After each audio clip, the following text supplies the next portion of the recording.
शाहरुख जैसे बॉलीवुड के बादशाह का जन्म किसी फिल्मी फैमिली में नहीं हुआ था। इनफैक्ट वो दिल्ली में एक बहुत ही साधारण परिवार में जन्मे थे, जहां बच्चा अगर डॉक्टर या इंजीनियर बन जाए तो ही बहुत बड़ी बात होती है। शाहरुख के father national school of drama में कैंटीन चलाते थे, तो शाहरुख कई बार अपना स्कूल खत्म करके वहां पहुंच जाया करते थे। शाहरुख को एक्टिंग की इंस्पिरेशन वहां बड़े बड़े एक्टर्स और डायरेक्टर्स को काम करते हुए देख के मिली। उनके father national school of drama में अक्सर उनसे ये कहा करते थे कि तुम्हारी उम्र में हम पहाड़ों पर चढ़ जाया करते थे, तुम्हें चढ़ना हो चढ़ो, नहीं चढ़ना मत चढ़ो, क्योंकि जो कुछ नहीं करते वो कमाल करते हैं। अफसोस जब शाहरुख 15 साल के थे तब उनके फादर को कैंसर ले गया और ठीक उसके 10 साल बाद उनकी मदर भी चल बसी।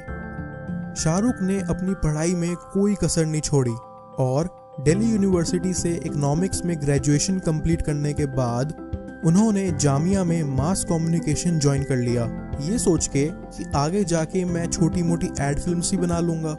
पर शायद किस्मत को कुछ और ही मंजूर था।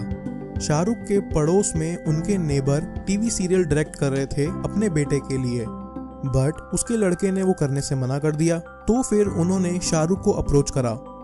शाहरुख को उसका करियर का ब्रेक इसी टीवी सीरियल फौजी से मिला, जो उस टाइम दूरदर्शन पे टेलीकास्ट हुआ।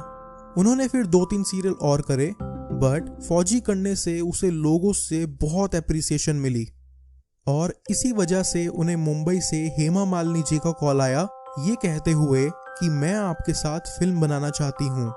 उन्हें विश्वास नहीं हुआ और लगा कि शायद उनके साथ कोई मजाक कर रहा है, तो उन्होंने फोन रख दिया। साथ ही साथ उनका दिल्ली में गौरी के साथ एक लव रिलेशनशिप भी चल रहा था और जब गौरी की फैमिली को ये पता चला कि ये दोनों आगे जाके शादी करना चाहते हैं, तो उन्होंने चुपचाप गौरी को मुंबई भेज दिया अपने रिश्तेदार के यहाँ, बिकॉज कोई भी पेरेंट अपनी बेटी की शादी किसी ऐसे के साथ नहीं करना चाहेगा जो कि अनएम्प्लॉयड हो और जिसके माँ बाप भी ना हो। दिल्ली में बिना गौरी के वो बिल्कुल अकेले पड़ गए, इसीलिए उन्होंने 1 साल के लिए मुंबई जाने का फैसला करा। मुंबई में उनका सारा पैसा गौरी को ढूंढने और खाने पीने में खर्च हो चुका था। उनके पास वापस ट्रेन पकड़ने तक के पैसे नहीं बचे थे। पर फिर एक दिन अचानक उनकी मुलाकात गौरी से एक बीच पर हुई, जहां गौरी ने उनसे कहा कि तुम मेरे मामा मामी से बात कर लो, वो थोड़े ठीक हैं, शायद वो पापा को हमारी शादी के लिए मना पाए। मुंबई में शाहरुख ने ऐसे भी दिन देखे जब उनके पास जेब में कुल 20 रुपए रह गए थे और उन्हें फिर कई रातें सड़क और स्टेशन पर भी बितानी पड़ी। उस वक्त शाहरुख ने गुस्से में अपने आप से बोल डाला कि इस सिटी ने ना मुझे इतना तंग करके रख दिया है, मैं एक दिन इस सिटी को ओन करूंगा। शाहरुख को अपने सर्वाइवल के लिए अपना कैमरा बेचना पड़ा। फिर एक रात वो बांद्रा में लकी बिरयानी खा रहे थे, तो उनके पास एक प्रोड्यूसर आए विवेक वासवानी करके और उनसे कहा, तुम फिल्मों में काम करोगे? मिस्टर जीपी सिब्बी उनकी फिल्म है। जीपी सिब्बी शोले जैसी अच्छी फिल्म्स बॉलीवुड को दे चुके थे। अगले दिन वो प्रोड्यूसर शाहरुख को जीपी सिब्बी के ऑफिस ले गया और जीपी सिब्बी ने शाहरुख को देख के बोला, he'll be a hero one day, his hair is like a bear। कमाल की बात ये रही कि उस दिन शाहरुख ने 5 फिल्में साइन की। वो रिस्क उठाते हुए फिर हेमा जी के पास भी चले गए, तो हेमा जी बोली, I'll cast you because your nose is very aristocratic। उस दिन राजीव मेहरा की फिल्म में कोई हीरो नहीं मिल रहा था, तो शाहरुख को उसमें कास्ट कर लिया गया।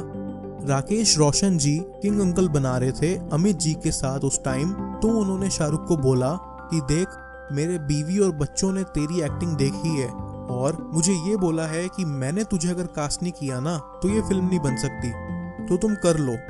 दीवाना फिल्म हेमा जी के कोई रिलेशन में थे तो उनसे मिली।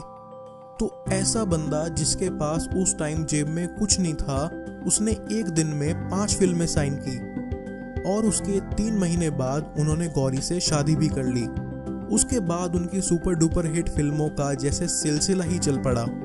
शाहरुख को आज भी ये अफसोस है कि उसकी सक्सेस को उसके पेरेंट्स जीते जी नहीं देख सके। शाहरुख खान ने एक इंटरव्यू में कहा है कि 20 साल पहले जब मैंने शुरुआत की थी